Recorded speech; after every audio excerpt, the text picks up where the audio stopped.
DG Stéphane Balamwange Congo ya Lumumba Congo Tafachi Beton Tangwe koki oyoyo Tangwa ngoya ngoyo ekoki Tolanda kango Papa Stéphane Balamwange Oh yeah. Messieurs, dames, bonjour et surtout bienvenue dans votre émission que vous appréciez beaucoup Tangwe Koki. Je suis Stéphane Balamwange. Oui, je suis le notable du Kasaï central. Je suis du territoire de Dibaya, secteur du Bataille, Mujula Kasanga, Kamoena Sapunu. Messieurs, dames, lorsque nous venons devant vous avec cette présentation, c'est pour vous dire que nous n'avons aucun droit à l'erreur. Pourquoi? Puisque la RDC a besoin de nous, la RDC a besoin de vrais patriotes, des gens qui se battent réellement pour leur pays. Pas besoin d'infiltrer. Au moment où je vous parle, les infiltrés, le mercenaire, et belé, mboka différents et consorts. Bakoumi Kouya, na visa et Lukuta, soi-disant il y a Afrique du Sud pour la Kokota na mboka, direction Kasumbalesa, à gauche, à droite. Pourquoi direction Kasumbalesa? Kasumbalesa c'est où? Katumbi, tu es innocent dans Makamboyo. Ce sont des choses où il faut tout rappeler la bandeko, au Baola Nabiso. Parce que par moment, j'ai l'impression que Batouazo Bunga Rumba en RDC. Messieurs, dames, vous allez comprendre, je suis en public, en plein air, je suis devant le bâtiment administratif de Bissika Nazali. Les gens doivent comprendre une chose. Makamoni Fukukote Lango Bozindo. Depuis 7 heures, à Wanakananga, rumeur et Tamboli, le président de la République a été assassiné. Qui a assassiné le président? Et si vous attendez l'assassiner, messieurs, dames, vous attendrez longtemps. Et écoutez, Kalapé Kosale Maté, Tshisekedi Félix reste notre président. Nous l'aimons tellement beaucoup. Et il a une mission pour ce grand Congo. Et Mboke Kokende Liboso.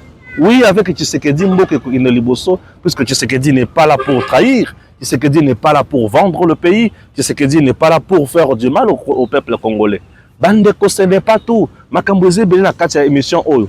Et FARDC aliko beta dada aliko kendobe liboso. Prorogation et état de siège. Moutamba était devant le sénateur et le Sénat a adopté. Bandeko Makambo, Moutamba Lobi, le ministre d'État en charge de la justice, et c'est Pélissi Moutema Mwangaï, pour être à la Pindaï. Alobi Congo à centimètre mon côté et kokende pas ya monguna. Acceptez que je lise d'abord quelques informations que j'ai pour vous et puis vous allez comprendre. Je rappelle à nos nombreux téléspectateurs que nous sommes ici à Kananga, Kasaï central. Oui, c'est là où nous sommes. Et puis nous avons fait un bon travail ici sur place. Bossi Bomona Kiango na bémission na biso mosusu. Et ici je ne manquerai pas que la Kisabino Moussalanyo Soana. Ma moto et koleka, bokoyoka makelele, oui, acceptez comme ça, token de liboso, puisque nous sommes quand même là pour vous. Na lolengi wana. Mboka il faut que nous musika, mboka il faut ça makamwa minene, mboka il faut et ça la biloko ya bien. Pour ceux qui trouvent le mboka te, moyen makamwa nezalema, et salema et kozalate. Acceptez, bon Dieu makelele wana, c'est un peu comme ça. L'ambassade congolaise à Pretoria alerte sur l'entrée illégale en RDC des individus mal intentionnés grâce au visa frauduleux. Boyoka niveau, hein? Boyoka niveau.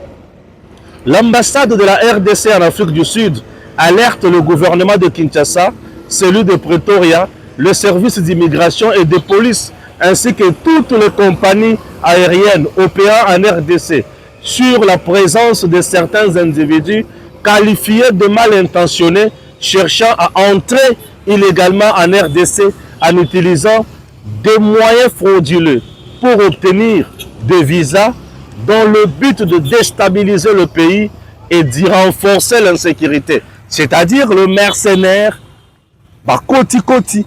Pour un homme normal ne peut pas au Kimabisika ambassade des alliés. Oui, le mercenaire, dans le souci d'insécuriser la RDC. Durant cette période où notre gouvernement est résolument engagé dans la pacification de notre territoire national, nous avons constaté que certains individus mal intentionnés cherchant à déstabiliser notre pays et à renforcer l'insécurité utilisent des voies parallèles pour obtenir des visas frauduleux. Ceux-ci leur permettent d'entrer illégalement en RDC depuis l'Afrique du Sud.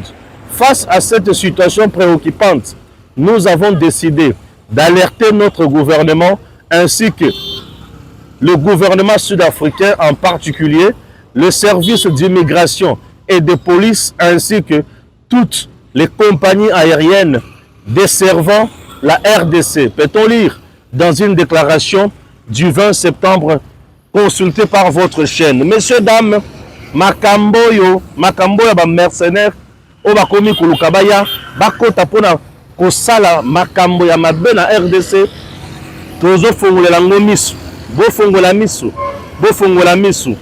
Ce n'est pas tout. Je vais maintenant ajouter certains individus mal intentionnés cherchant à déstabiliser notre pays et à y renforcer l'insécurité utilisent des circuits parallèles pour obtenir des faux visas. Ces derniers leur permettent d'entrer illégalement en RDC depuis l'Afrique du Sud, alerte l'ambassade de la RDC. Tala, y'a biloko mususu. Bien biloko mususu. Okoki kokanga motema, mais attention. Et sur ordre, voilà. Tokangi bango catch. Sur ordre de la hiérarchie, il est instruit à tous les cadres et agents de la DGM Kasumbalesa que tout migrant se présentant avec un visa délivré par notre ambassade de la République sud-africaine être interdit d'entrer en RDC.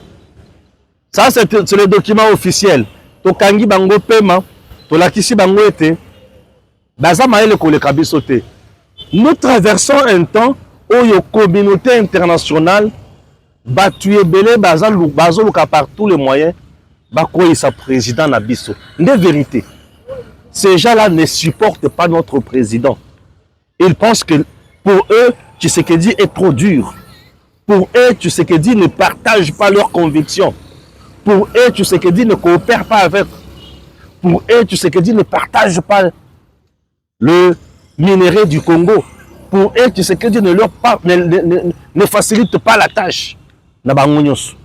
Nde sikoyo biso ba Congolais to fongola miso to fongola matoyi to telema lokola mibali to lakisa bango te boza pamba biso Congo eza ya biso mboka ya bakoko to kotikala jamais kotikala ngo mutu na buzoba nde makambo wana baluki par tous les moyens makambo na lo bango mikolo nyonso bokeba baluki par tous les moyens dialogue ezosimba te bamoni Tshisekedi azaka ya kolenda baluki par tous les moyens Tshisekedi akoya ata le niveau ya Angola ezosimba te batieli Tshisekedi piège balobi non ndenge za wana vous avez le FDLR il faut traquer bango bakanisa ki Tshisekedi akoboya Tshisekedi alobi te FDLR oui venez mettons en place une commission un mécanisme pour traquer ces FDLR Basili Maël et Tshisekedi au moment où je vous parle il est en danger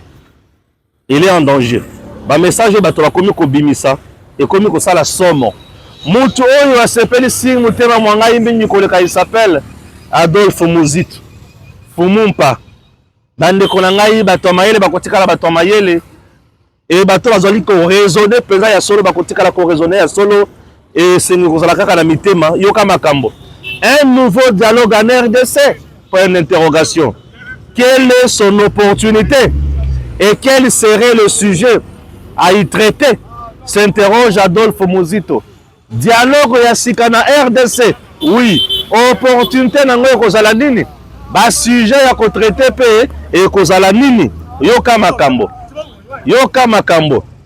Dans un document posté sur son compte X, cet ancien membre de la coalition Lamuka et allié de Martin Fayulu se questionne sur l'opportunité de ce dialogue, le sujet à y traiter. L'organisateur, c'est qui? La base juridique qui l'instituerait, ainsi que la nature juridique des résolutions qui en découleront. Ah là, Muzito Azamayele, Yoka Muzito. Oui, Adolphe Muzito ne s'est pas arrêté là. Boyoka. Il s'interroge également sur les intentions du dialogue, notamment si celui-ci pourrait aboutir à un changement de la constitution de 2006. bisika muzito abeti esepelisi motema mwangai yangoyo alobi boye de 2006 par l'ancien président de la République Joseph Kabila, étant donné que Martin Fayulu met l'accent sur la cohésion nationale et la réconciliation, le président de Nouvelle-Élan souhaite en connaître l'objet et les parties prenantes.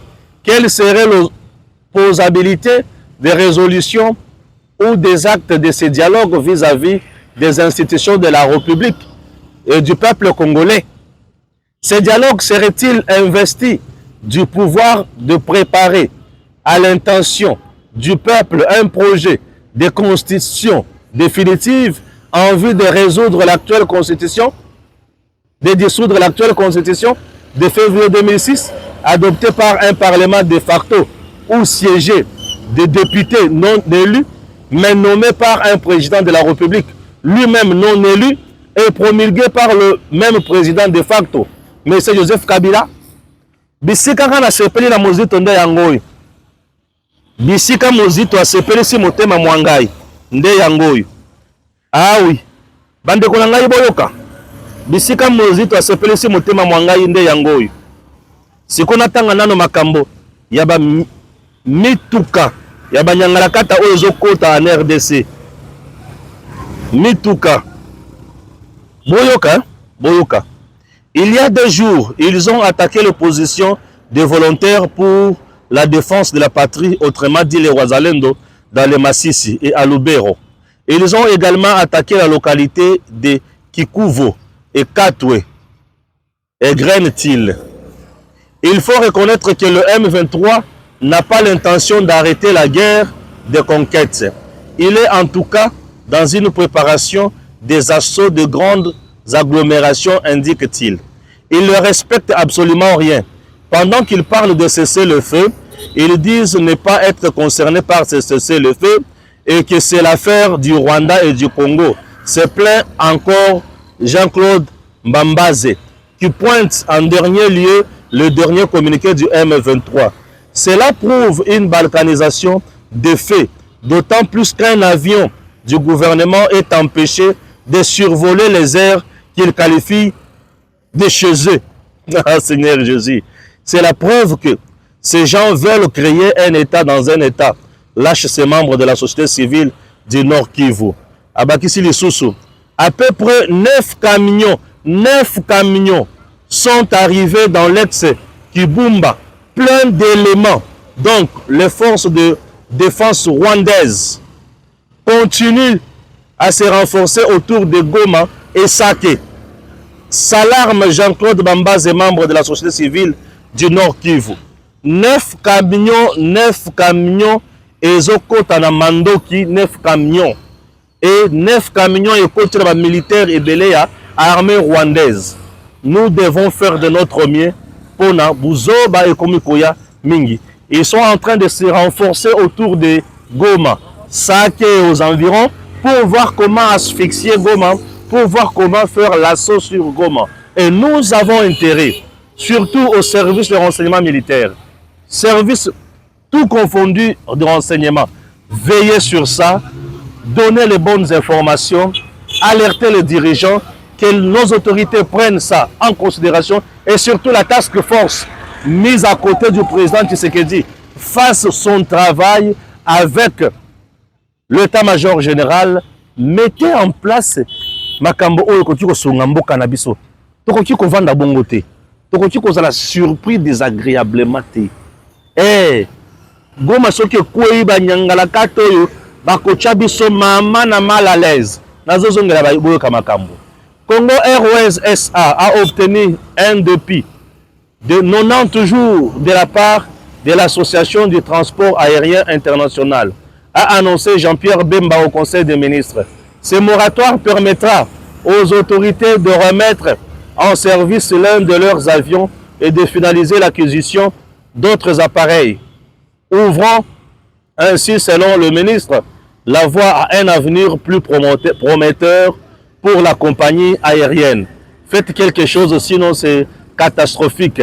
Suivez, vous qui nous parlez de la peine de mort. Messieurs, dames, suivez. C'est Noël Tchani qui publie ça. Il dit ceci. exécution de la peine de mort. Un homme noir condamné à mort vient d'être exécuté en Caroline du Sud, aux États-Unis d'Amérique. Où sont les organisations des droits de l'homme et l'Union européenne qui s'opposent à la peine de mort en République démocratique du Congo? Noël Tchani dit ça, 2 poids 2 mesures. On a condamné Banyangalaka Tebele Awa. Et aujourd'hui, Batuya Union européenne, Bagangi, Baolo, Bate, peine de mort, Toboyi, Awa. Nani ake kofongola monoko na ye na mine pola pona kolobake Toboyi peine de mort en Amérique. Bino bo sala ka bobo maka, biso pa na biso baya ko boma bakonzi na biso tolo belo côté. Tout le monde qui est en complicité avec bato bazo ko boma na Congo sera condamné à mort. Tout celui qui partage les convictions, il a tué une incursion dans mboka na biso, il sera condamné à mort. Tout celui qui ira kosala buzoba na Matali M23 AFC sera condamné à mort. Donc tike la mututan ata mukete. Messieurs dames na yoki kanda bozala no na analyser makambo. Et le kwa liboso, il y a 2 mercenaires oyo bakoti en RDC. Na mandoki tellement bazana ba arme ya mabe, tellement ba yeko exécuter misala ya mabe, baboyi batika trace na ba voix officielle ya kokotela la Congo. Baroya koyeba ke bautaki na Afrique du Sud, bautaki na Éthiopie, bautaki boy. Oui. Alors pour ce faire, bakimi banzela nyonso ya bien. Ces gens-là ont choisi ba circuit mafieux. Et ce circuit mafieux, c'est pour venir opérer en RDC et rentrer sans être inquiétés. C'est pour cela que nous demandons aux services de renseignement, vous tous qui œuvrez dans la frontière na biso ya mboka, faites quelque chose. Il est temps de ne pas trahir le Congo. Il est temps de servir le Congo. Il est temps de se liguer comme un seul homme.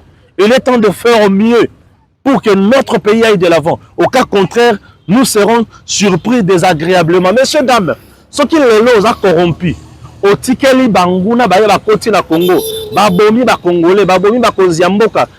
Rassure-toi que yone mutu bakotia na sika ya bakonzi wana te.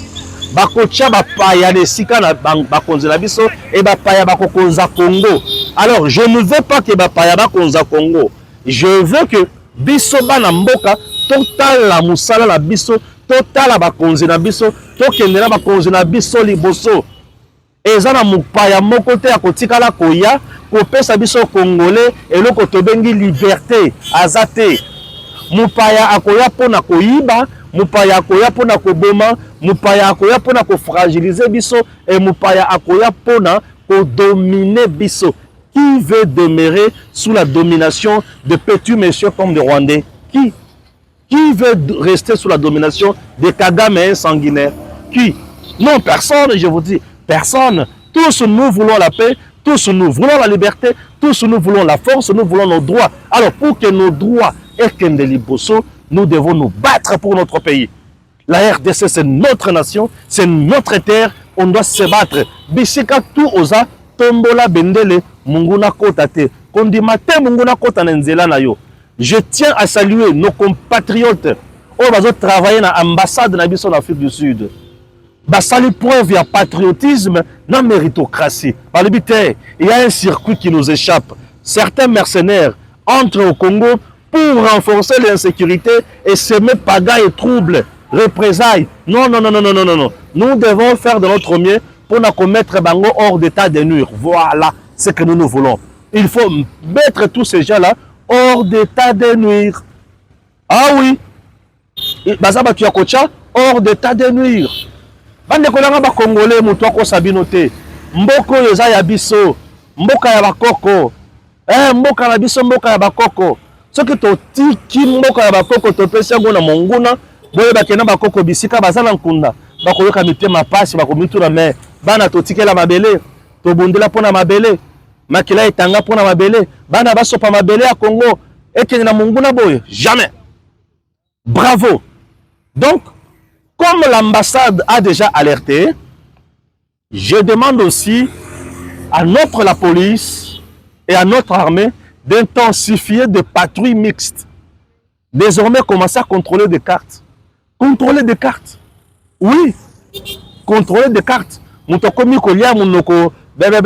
Arrêtez-les. Interpellez. Vous l'amenez. Nabisika ou Longobani. Bien sûr. Il est temps de faire mieux pour cette nation. Ceux qui te vendent, tu vas pour raisonner ma cambo. Aux la yangote. Bande konanga to salamabe. To salamabe. Congo. Mabele bakoko kene na munguna te. Munguna za bisika ya komema mboka oyo te. Munguna za bisika ya komema mabele bakoko te. Wana loko liboso loko mibale. 9 camions ekoti lisusu. 9 camions. 9 camions eza ba yas te. Eza ba voiture marque XT. Eza ba arrière te. Eza mituka minene ya ba soda. 9 mituka ekoti na est euti wapi na Rwanda ekoti na Mandoki ekoti na basoda ya armée rwandaise na ba terroriste baye sikoyo bazala nzinga ya Goma po baye bakoma attaquer Goma. Bakonzi baza déjà alerté. L'état-major général Salamou Salanayo. Le président ya Ali Obe Kolala Pongi ata mokete. La maison militaire Ali Kolala Pongi ata mokete. Service ya demi-ap mutu mokote Ali Kolala Pongi. Biso banso to ali ya kotelema. Ndenge to ali ya kotelema. Tombola drone. Tombola drone. Tombola lisusu nini. Tombola Sukhoi 25, 26, 27. Sukhoi 50 sous. Tombola biloko nyonso. Tous nos avions de chasse et bana ko contrôler nzinga ya Goma wana.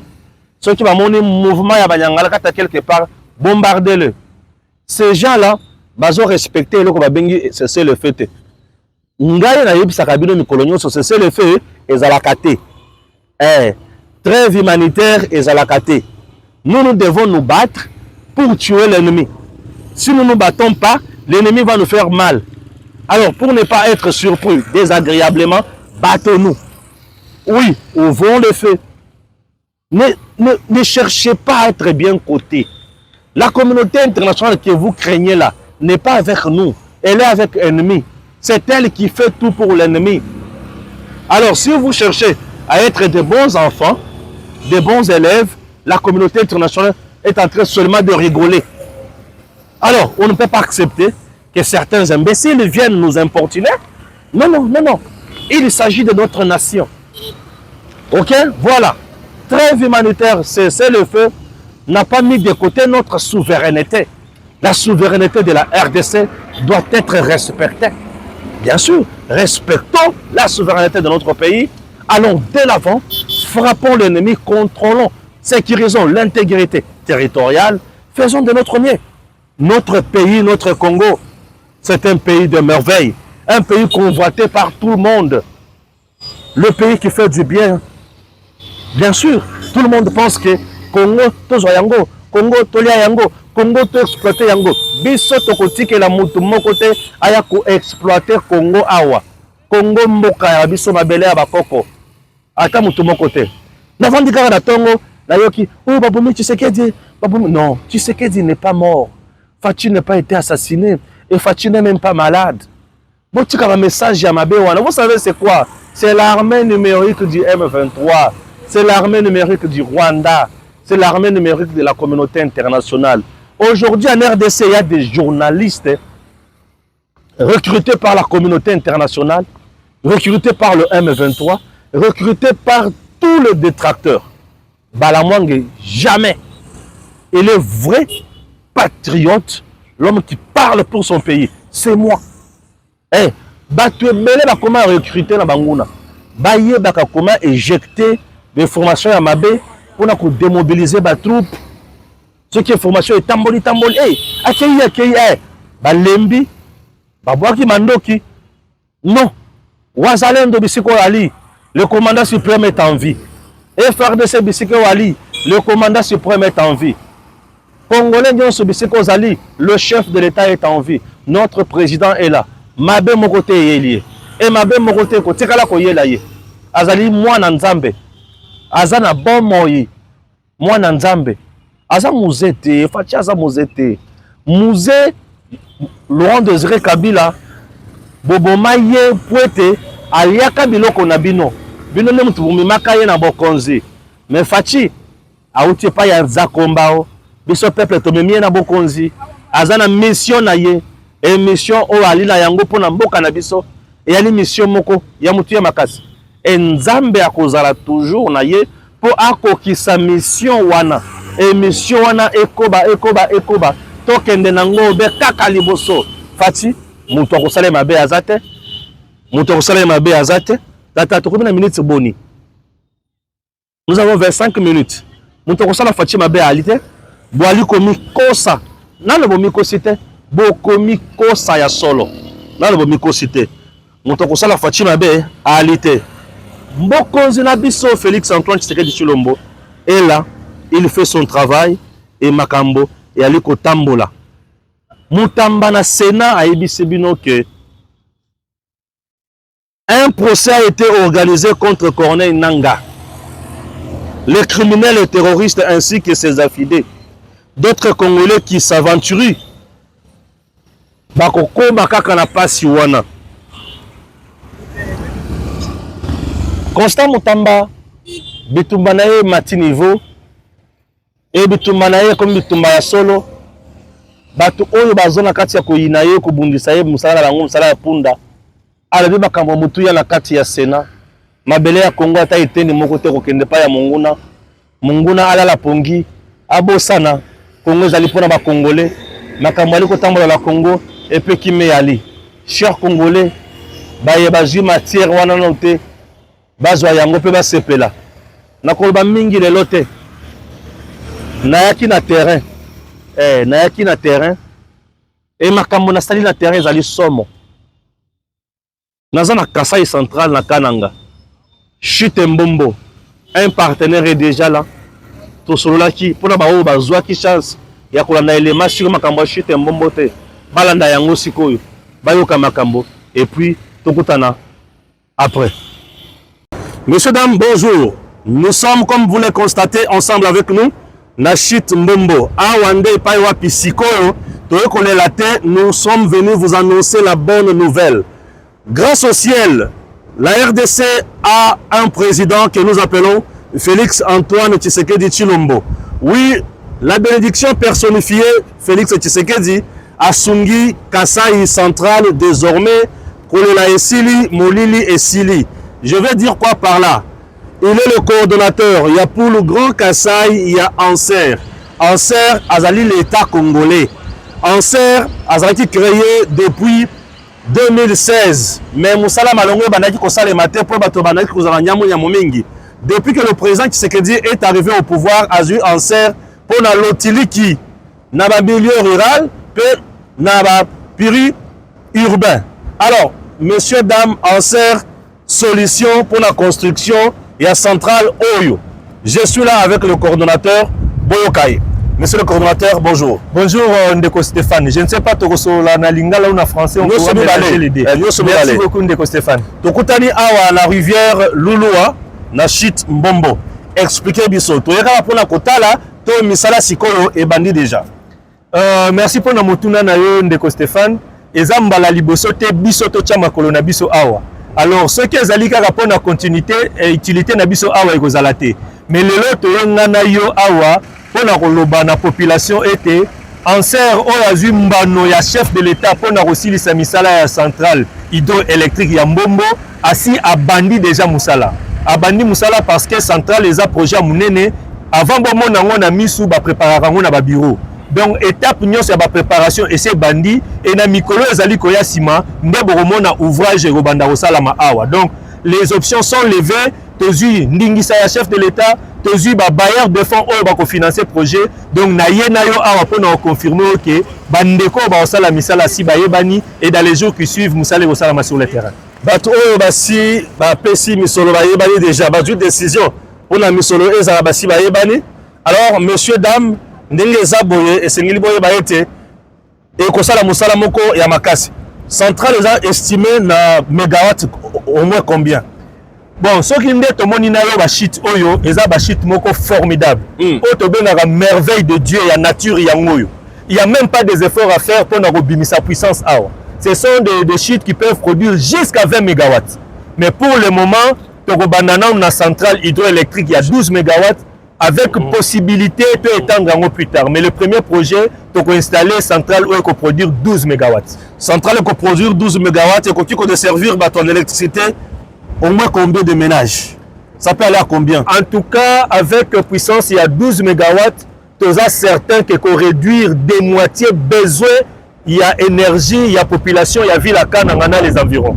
Parce que le besoin est quand même énorme, mais avec 12 MW, aussi ça va problème mieux sauter. Mais ce qui est vrai, c'est qu'avec 12 MW, tu peux atteindre près de la moitié de la population avec les activités à usage productif. Parce qu'il faut que l'outil qui est en quitté pour développer il faut des activités à usage productif, industrie, transformation de produits et accompagner courant. D'une part, consommer courant et d'autre part, permettre la population à misala. Activité à usage en production sous la monde de sous na matali bilanga na terrain donc naki na mbumba pe outil awa et pas ya chef là sous Tibambula na moni côté ya mbumba ça peut près 4000 hectares côté c'est combien d'hectares? 8000 hectares. 8000 hectares en tout et puis 12000 hectares siko beaucoup de sous ko sala makamwa bilanga les sous on va comprendre tes place one. Merci beaucoup Ndeko Stéphane. Ceux qui t'ont mis na boulaï to rezoata rosolola Anser en tant qu'agence de l'État, très bien. Pour courant, mais ali pour accompagner l'initiative d'une part et consommer courant et d'autre part et permettre la population à se développer. Parce que ce courant est comme la développement. C'est ainsi que nous avons en collaboration avec un des grands partenaires, d'ailleurs il y a un partenaire financier à projet Mbombo. C'était quand même le nom, il s'appelle Honorable Aimé Pascal Mongo. Voilà.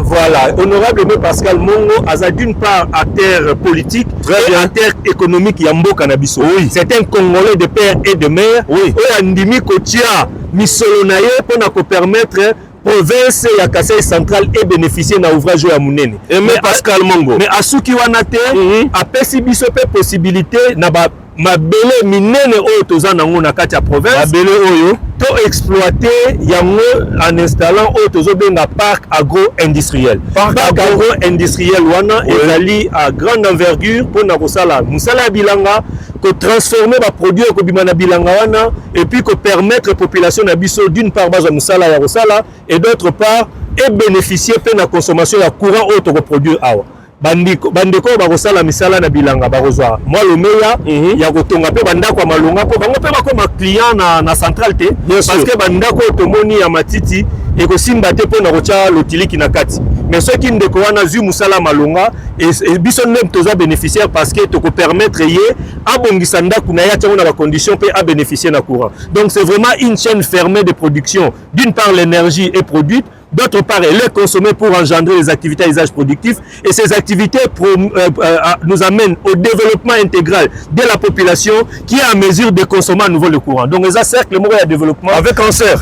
Avec cancer, on va permettre que tout combat cannabis au liboso. Chers compatriotes, ce n'est pas tout. Tout le monde peut. Et ça, la route, on a ma bisoti Awa. Et ça, à peu près 11 km. Route, on a fait construction dans un projet. Ya solo olobi malamu ndeko totamboli na yo tomoni etanzele ezali ekoki kosengela tenzela onetika la bongo pona misala ya minene oyo salama. Bien sûr. C'est ainsi que tokoti ici même partie à traitement ya route wana na kati ya projet globalement financement nango pe ezali. Misala ya nzela ko salama avant parce que toyebi ke kotonga barrage ezali na banje ya minene, ezali na ba véhicule, ezali na ba matériel tel que ba turbine pesaka. Alors tokosengela ko sala nzela wana avant va tracer yango pour permettre à tous ceux qui vont travailler sur la construction de la centrale va travailler sans difficulté. De même bateau barosala ba parc agro-industriel parce qu'il faut qu'il y ait na engin, il faut qu'il y ait na semence et resengela ko sala kaka nzela moko wana. C'est ainsi que tu inclure yango d'ailleurs c'est la première étape des travaux et kozala ko sala route wana pour nous permettre misale sala mamalam. On doit dire merci au président de la République et merci à Anser. Pourquoi? Puisque vous avez également lutté contre le chômage dans le Kasaï. Effectivement, nous sommes de ceux qui pensent que le moteur du développement de nos entités rurales et périurbaines passe avant tout par l'énergie. À travers l'énergie, nous allons pouvoir produire localement des activités qui donneront du travail à nos populations et qui vont faire de telle sorte que ce qui est produit ait une plus-value. Quand on a la valeur ajoutée na oyo bazosala parce que tout le monde population azosala musala ya bilanga en difficulté parce que moyen rememela bango ba ingé ezate moyen ko transformer ba produit ezate parce que courant ezalité ce qui courant ayé population wana ko yeba ko transformer ba produit azanango et puis to remema ce qu'on appelle la plus-value sur ce qui est et la valeur ajoutée sur ce qui est produit sur place. Ah to yebi que ce qui est bandi boye ba che libanga to bandi ko fêter anniversaire. Expliquez biso durée à travaux eza ya boni. Naza sur Mikolele Kaki Toyaki Awana Bandeko Oyo depuis te reprendre la main et pas chef de l'État. Première descente Nabiso Awe Salamaki au mois d'août. Je crois que na minute onde tozoloba déjà baeti des osalama po na Rosuka. To sangisa ki nyonso toloba ki dans 2 ans tokopé sa population courant à travers Central Oyo. Donc normalement d'ici 2 ans, misala nyonso oyo aussi là et la population de Kanangé des environs et aux la bénéficiaire na courant oyo à partir ya centrale ya Mbombo. À part ça, à part centrale ya Mbombo na parc agro-industriel bozoli na bosala kala mingi te awa. To moni pe les sous en serre ko tia lotiliki na aéroport ya Kananga. Merci beaucoup Ndeko Stéphane. Tobandaki na lisola Mbombo parce que yango nde place tozali. Bien sûr. Mais ancien ndengo lobby na Grand Kasaï, naza responsable il y a 5 provinces de l'espace Grand Kasaï. Très bien. Ba bureau na biso za na Kananga mais sur les 5 provinces tosali misala miike. Awa na Kananga déjà tosili ici centrale il y a 200 kW. Tokende visiter na yo o ba ki sape ba image la ki sabati. Centrale wana ezali ko alimenter entièrement aéroport ya Kananga na quelques ménages environnants. Loko ezana 200 kW.